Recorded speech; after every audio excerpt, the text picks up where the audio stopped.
Ministério da Cultura e Colgate apresentam.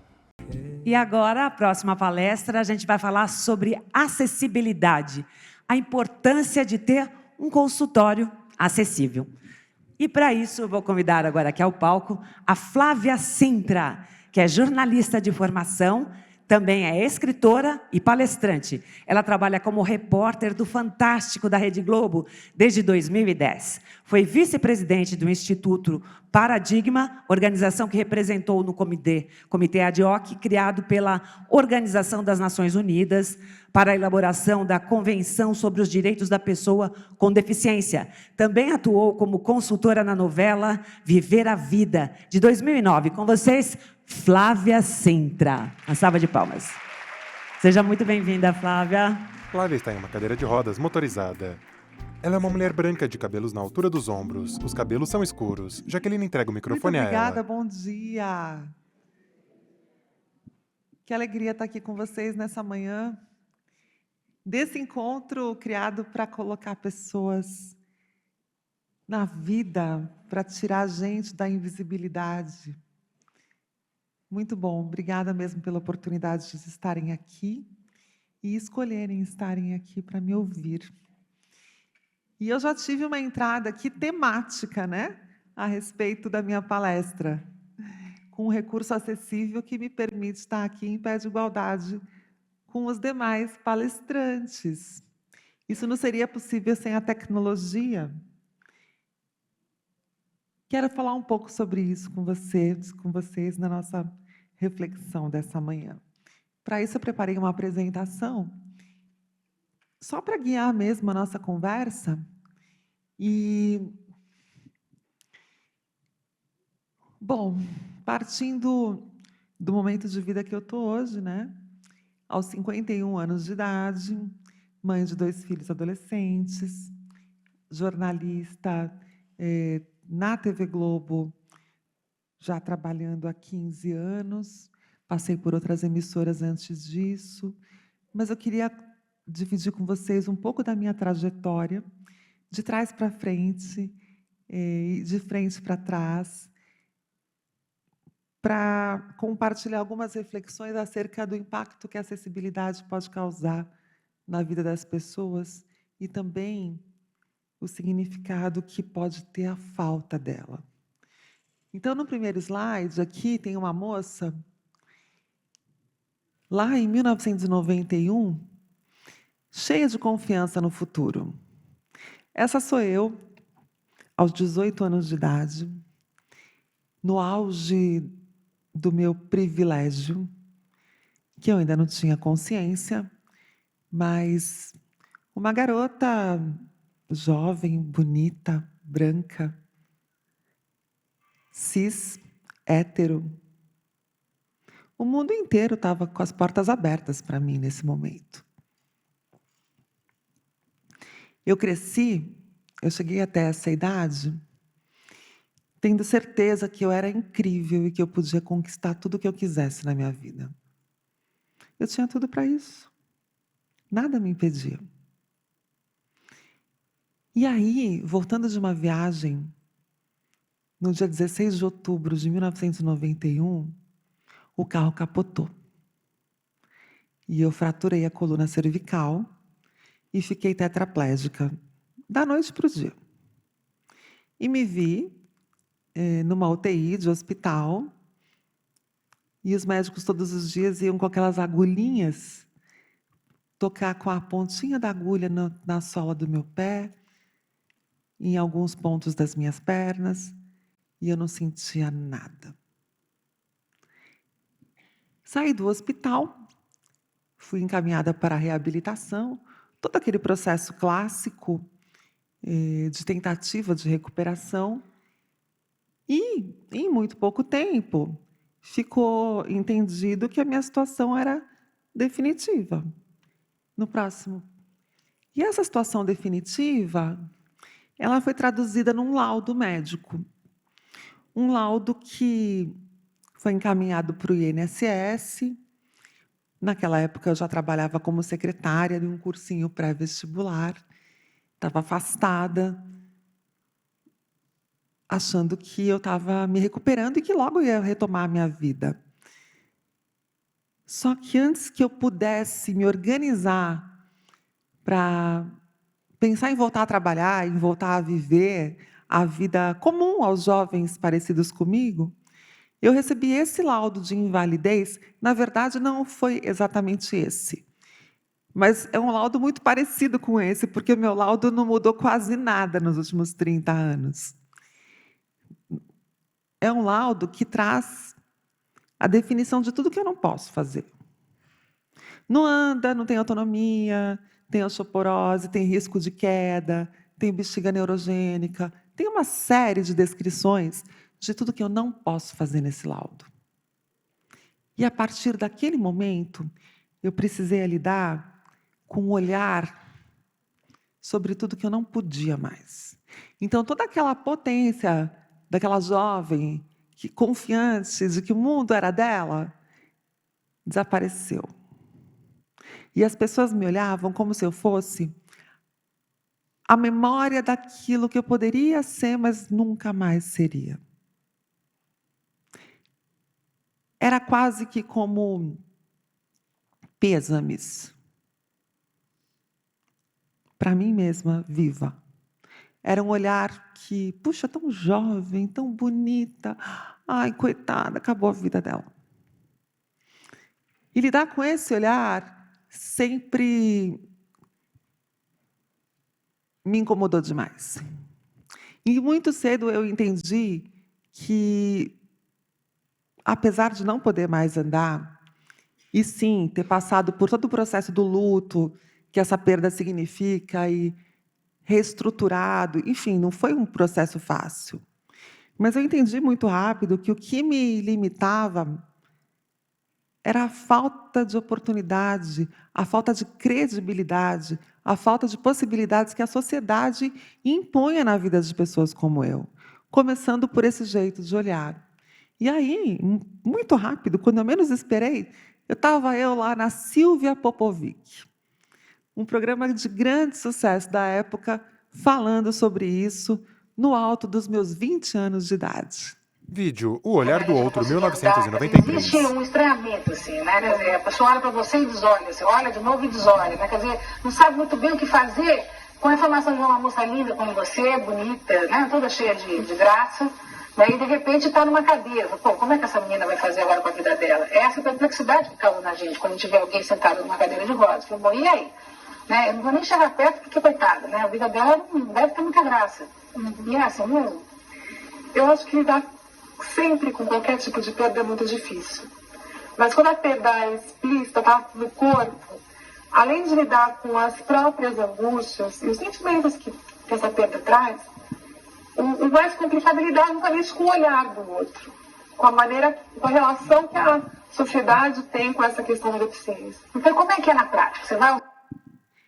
Esse programa deu muito o que falar. Imagina, 30 anos atrás, discutir a respeito do olhar sobre a deficiência, e pode já passar para o próximo. E eu venho fazendo isso até hoje. Vítima, porque herói. É um assunto que a gente o tempo todo precisa trazer essa reflexão, porque nós não somos nem vítimas nem super-heróis.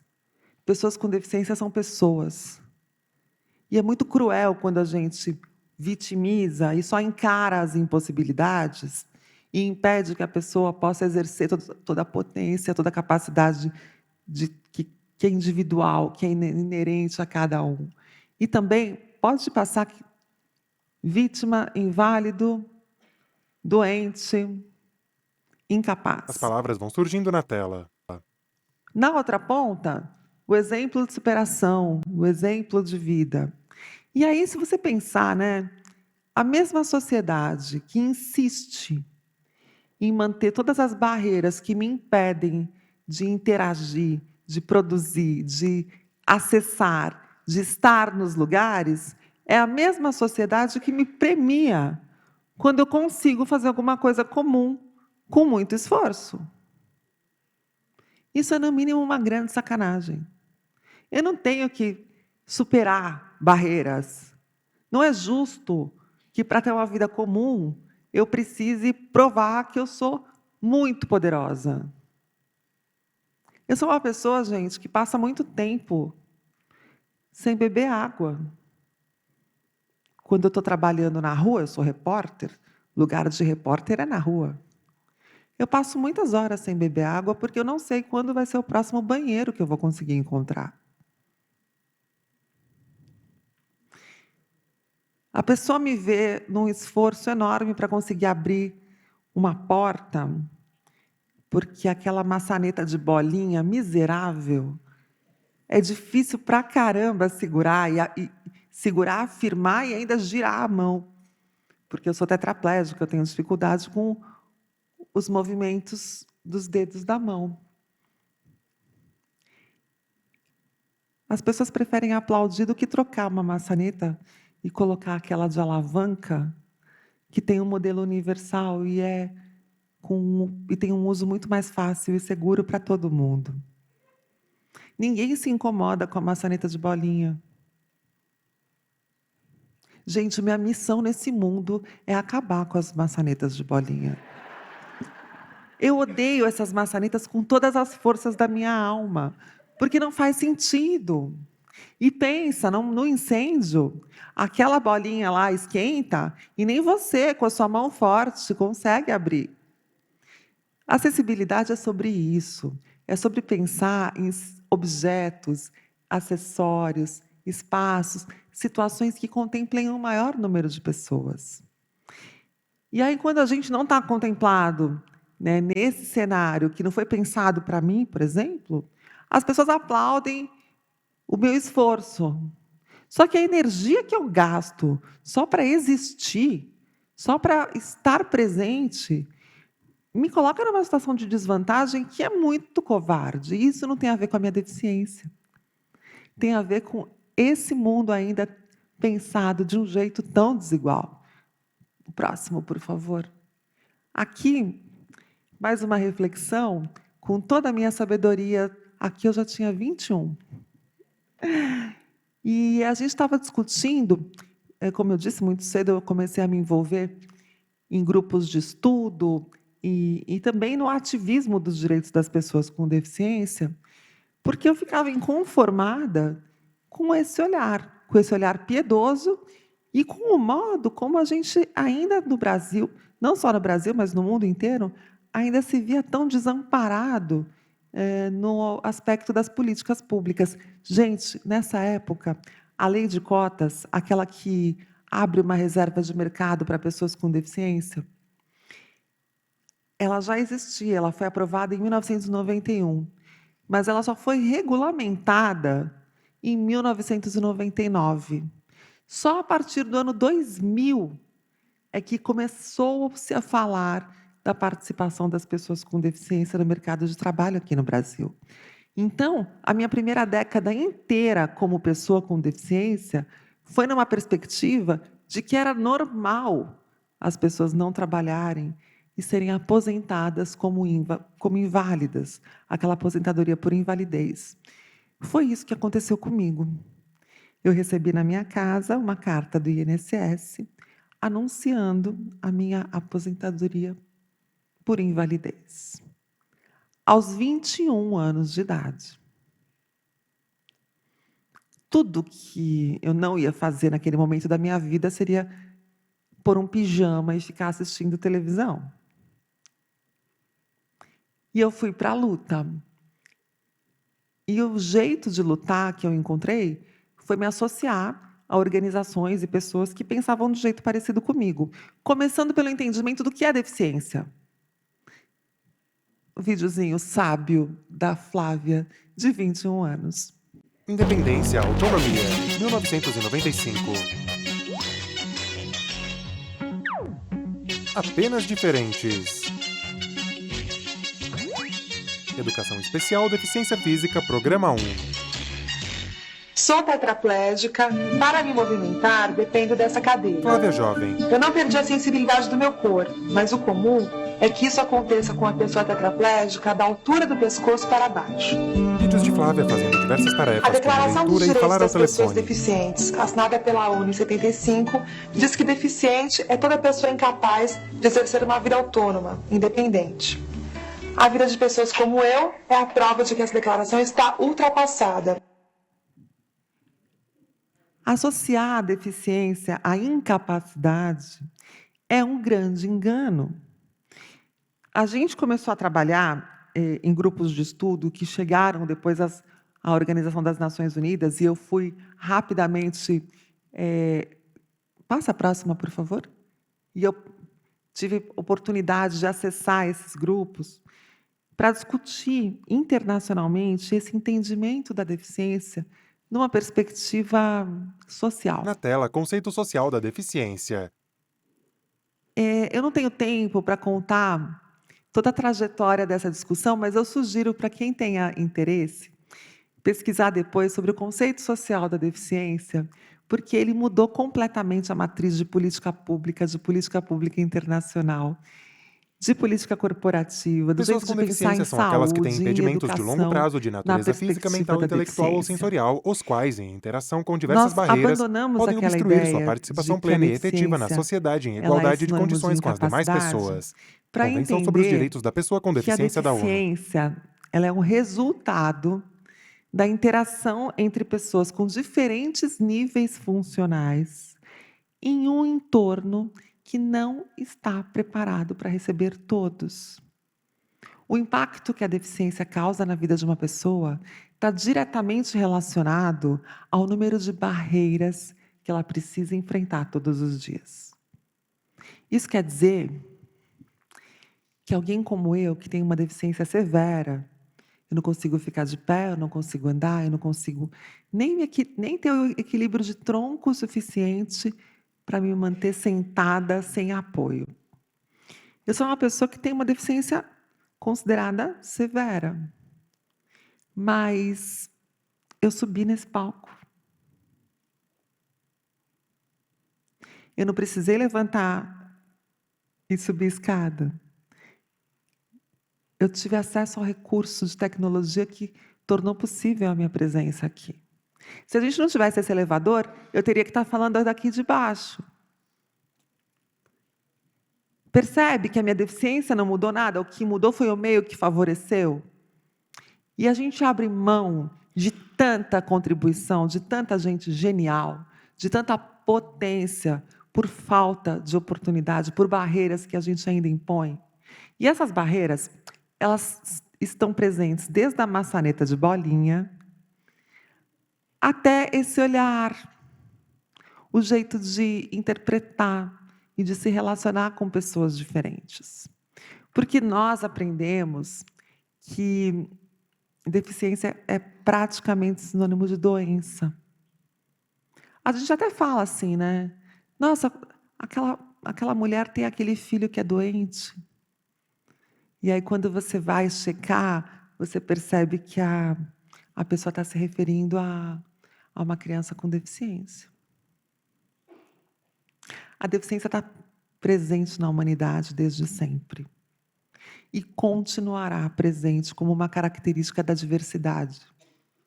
Ainda que a tecnologia, que a medicina evolua, sempre vão acontecer situações em que a deficiência vai aparecer. E ter uma deficiência, gente, não é condenação. Ter uma deficiência não significa resumir nem reduzir a vida da pessoa se ela tiver as condições mínimas de equiparação de oportunidades. A Convenção da ONU sobre os Direitos da Pessoa com Deficiência traz isso. E ela se baseia nesse conceito, no conceito social da deficiência, que traz visibilidade para além daquela lista de coisas que eu não posso fazer. Ela traz visibilidade para todas as outras coisas que eu posso fazer. E a minha sorte foi que lá atrás, 30 anos atrás, teve um dia que eu me ocupei de começar a fazer essa lista das coisas que eu poderia fazer. E eu estou fazendo essa lista até hoje. Ela é infinita. Imagina se eu tivesse tido todas as facilidades, as oportunidades de acesso. Imagina quantas pessoas poderiam estar fazendo coisas incríveis em contribuição para o nosso mundo, para a nossa sociedade hoje. Todos nós perdemos muito por não termos a chance de estudar com um amigo cego. Quem teve aqui um colega surdo na faculdade? Quem se lembra de ter brincado no recreio com um amigo na cadeira de rodas? Onde estavam essas crianças na nossa infância que não estavam perto da gente? E agora o mundo cobra da gente empatia, capacidade de trabalhar em equipe, criatividade, capacidade de solucionar problemas, de fazer a mesma coisa de um outro jeito. Não existe jeito mais eficiente de aprender isso do que convivendo com pessoas diferentes. Tiraram isso da gente. Não foram só as pessoas com deficiência que perderam até aqui. Todos nós perdemos, com o tanto que a gente podia ter crescido e se desenvolvido se a gente tivesse a oportunidade de aprender juntos. E é isso que a gente está rompendo nesse momento na sociedade. Todas as vidas importam. E juntos nós somos muito, muito mais fortes, interessantes, interessados, criativos, resolutivos e lucrativos. No próximo, por favor. E o caminho para a gente encontrar esse modelo em que a pessoa tenha uma deficiência como uma característica e não como um resumo da própria existência, é romper esse ciclo que nos trouxe até aqui, o da invisibilidade. As pessoas com deficiência não saíam de casa porque não tinham acesso a nada. Sem sair de casa, elas não eram vistas. Sem serem vistas, as suas demandas não eram consideradas importantes, não incomodavam. E sem incomodar, essas demandas nunca foram priorizadas. Hoje, a gente rompe esse ciclo. Hoje a gente tem a Flávia, lá na Globo, a gente tem a Mara Gabrilli no Senado, a gente tem Jairo Marques na Folha de São Paulo, a gente tem pessoas com deficiência distribuídas em lugares de muita visibilidade. É fato que a gente ainda conhece essas pessoas pelo nome, de tão raras que elas são. Mas elas já estão presentes e já mostram que sim, nós podemos. Na tela, ciclo da invisibilidade das pessoas com deficiência. Eu coleciono mesmo e-mails, cartas, mensagens que eu recebo de meninas que decidiram estudar jornalismo depois de me verem trabalhando. E agora, 15 anos já que eu estou no Fantástico, muitas delas já estão formadas e já são minhas colegas. É o poder dessa representatividade. O poder de olhar para aquele lugar e ver que tem alguém parecido comigo ali, então eu também posso. Isso é muito mágico. Por que a gente ainda não considera as pessoas com deficiência na nossa rotina de trabalho? Porque elas foram invisíveis para a gente até hoje.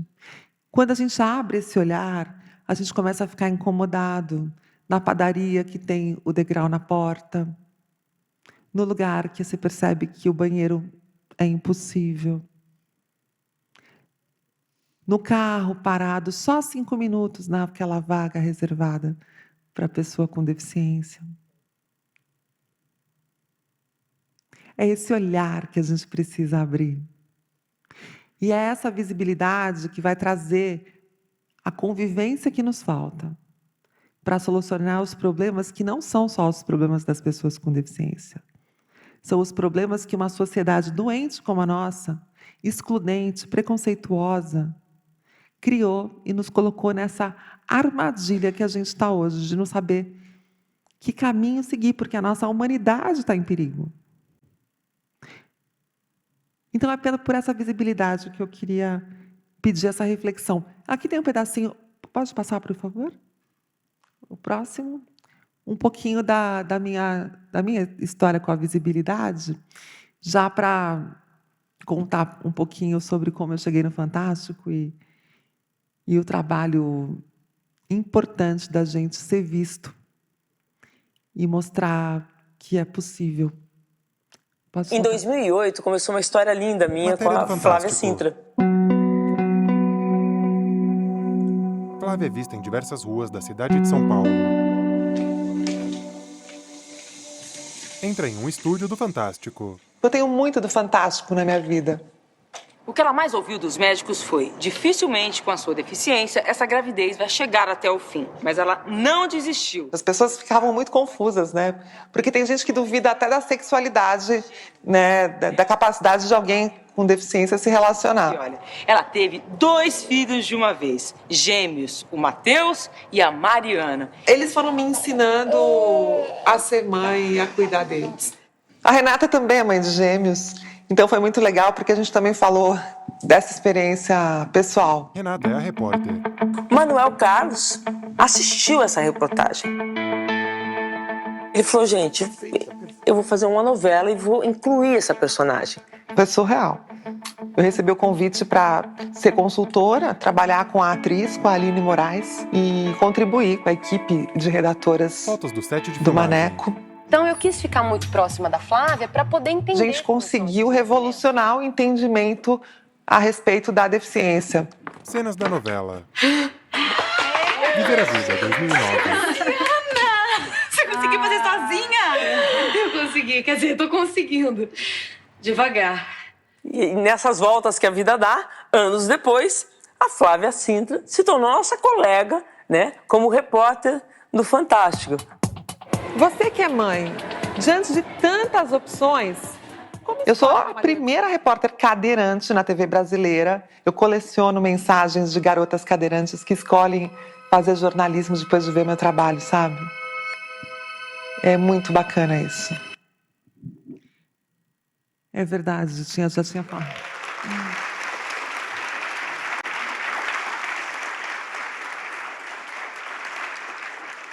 Obrigada, gente. Não acabei ainda.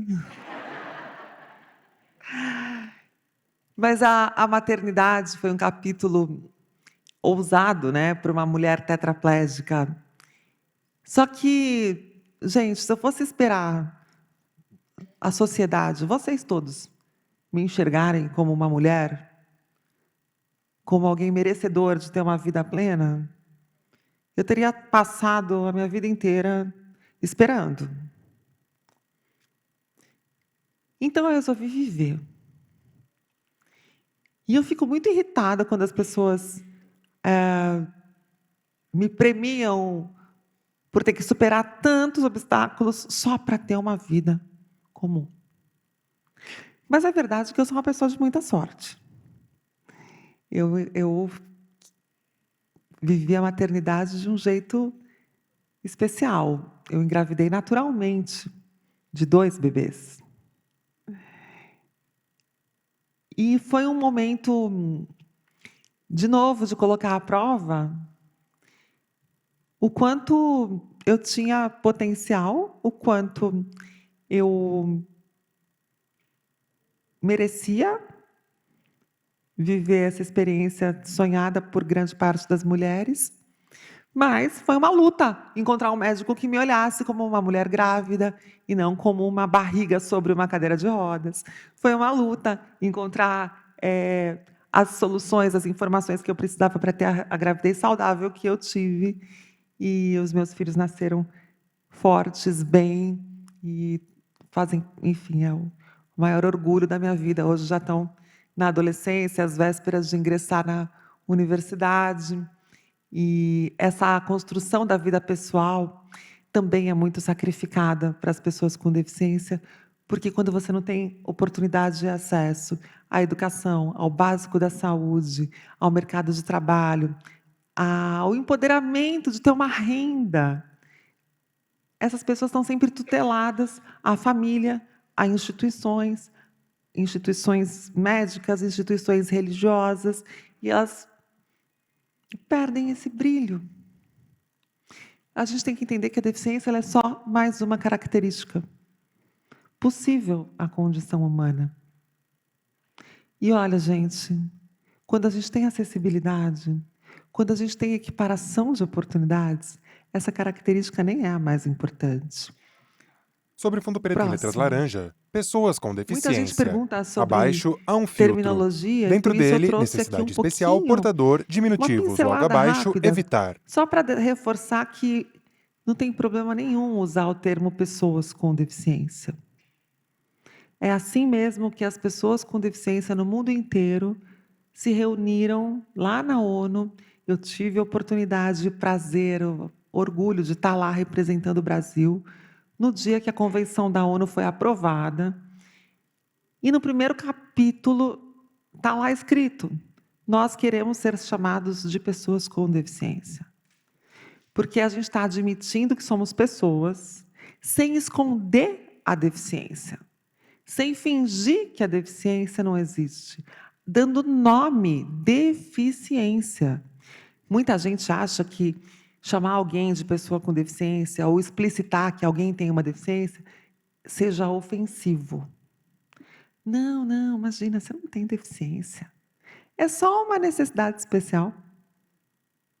Já ouviram isso? Olha lá, pensa comigo. Se para me valorizar, se para mostrar que você me respeita, reconhece meu valor, você precisa diminuir a minha deficiência ou fingir que não está vendo que eu tenho uma deficiência? Você não está admitindo que, na sua cabeça, ter uma deficiência é algo que me diminui, que me desqualifica? E aí, como você é super legal, você fala: não, imagina, nem parece que você tem deficiência. Você é ótima. Faz sentido?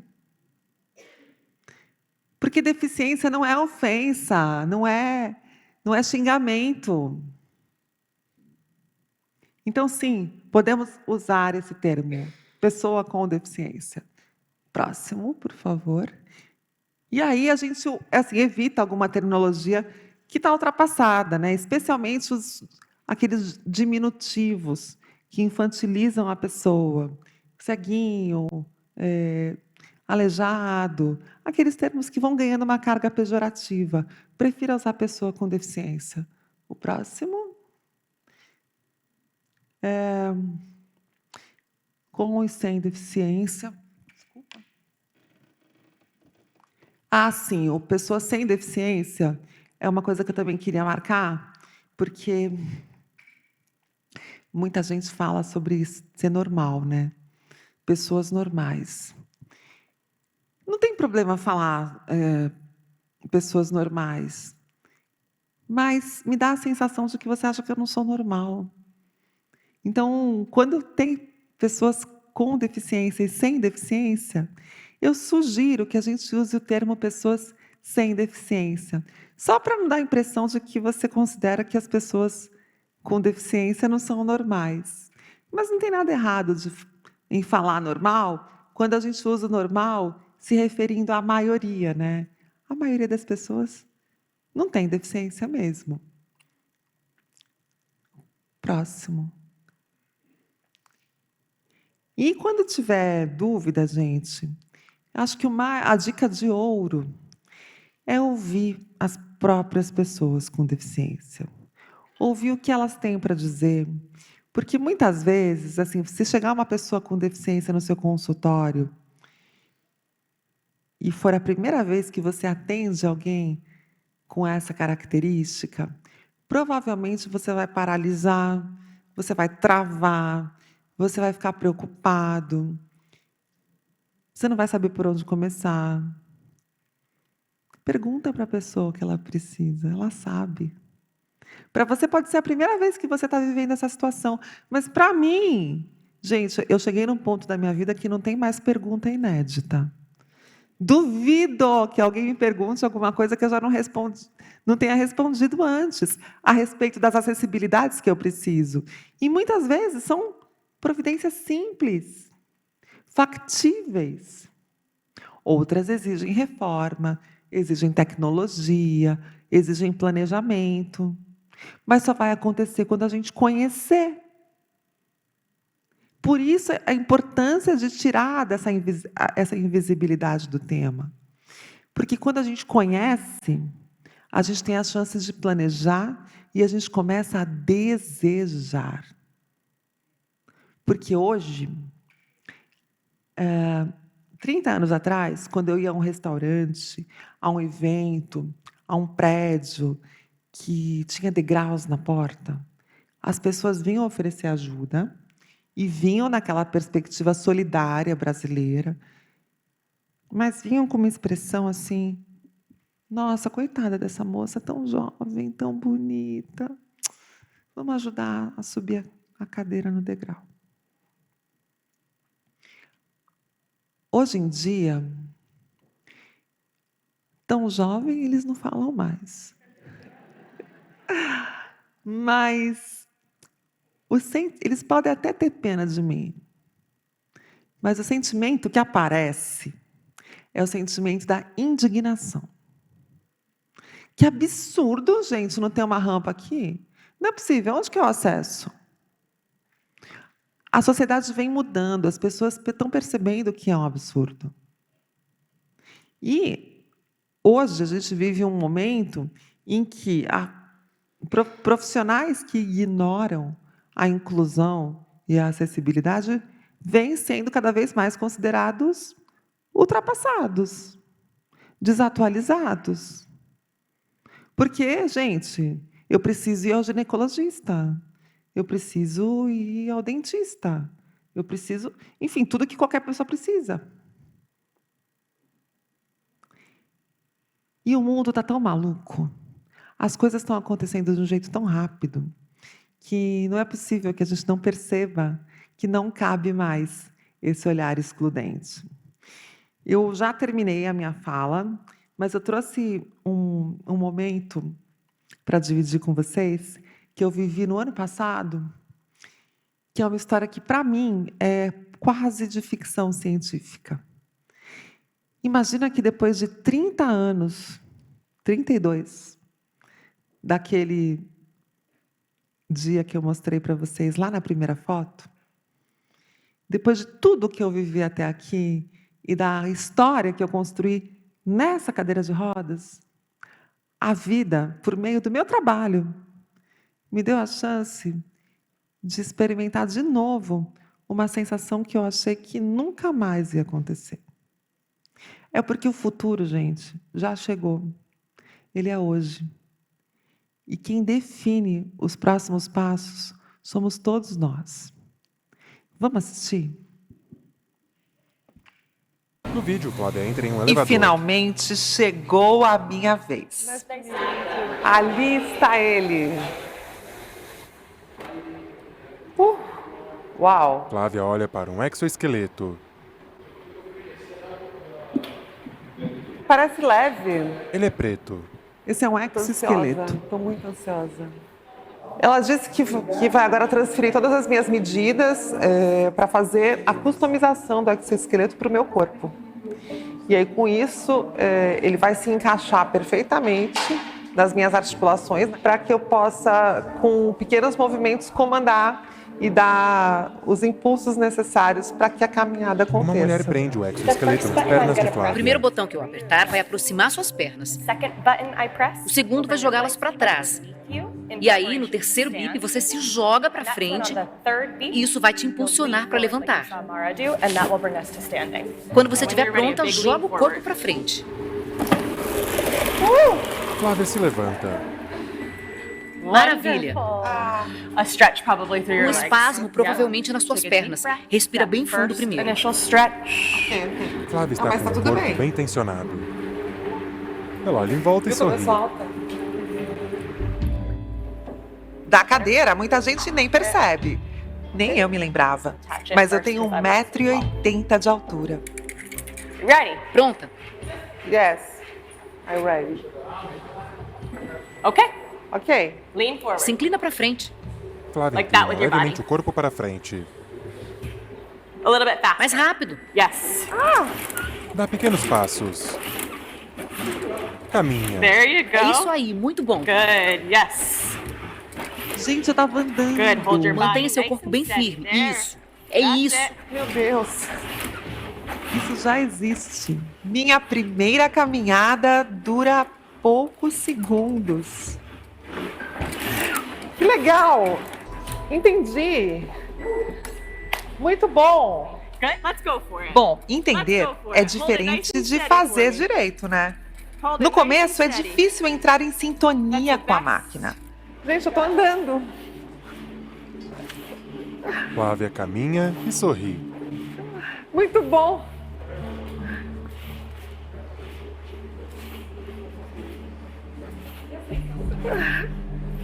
Ainda não consigo elaborar. Gente, muito bom. É meio desengonçado, mas acho que melhora com o treino. Mas é muito bom. Ao redor, pessoas aplaudem. Flávia sorri largamente. Pode passar. Sobre fundo preto em letras laranja, qual será o seu próximo Gente, passo? coisas impossíveis acontecem quando a gente tem as condições mínimas necessárias para que elas aconteçam. Não percam a chance de trazer a diversidade para suas vidas, para impactar a vida das pessoas, mas também para trazer positividade, criatividade e soluções para o dia a dia de cada um de vocês. Muito obrigada, contem comigo nessa jornada. Ao lado Obrigada. de uma foto de Flávia, obrigada. @Flávia Sintra, oficial.